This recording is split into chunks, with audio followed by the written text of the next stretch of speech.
Масовните протести во Бугарија, како и барањата за нови предвремени избори по неуспешниот обид да се изгласа буџетот во бугарското собрание, се очекува да се одразат и кон актуелните прашања. Според председателката Силјановска, со доаѓањето на премиерот Росен Желјасков се појавила известна надежда по голема политичка стабилност во регионот, но сега Македонија ќе се соочи со нова комплицирана ситуација во билатералните односи.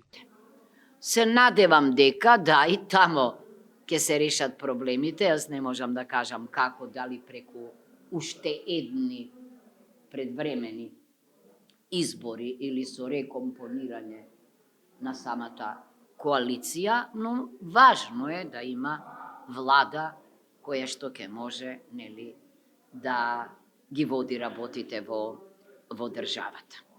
Да. Го чув и председателот кој што повикува на предвремени избори повторно. Тоа е, значи, бугарската реалност. Што се однесува до нас.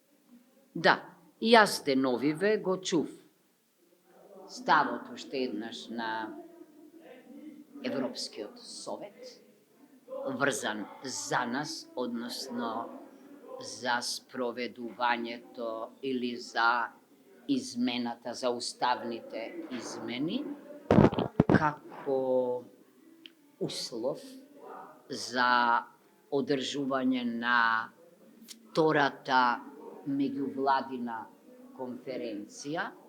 Во однос на барањето излезни решенија за Силјановска, доволно е само да се погледнат двата устава на Македонија и Бугарија и да се види големата недоследност во делот на уставните гаранции и почитувањето на човековите права. Јас би била прва што ќе бара уставни измени, доколку правата на бугарското малцинство кај нас се загрозени. Првата.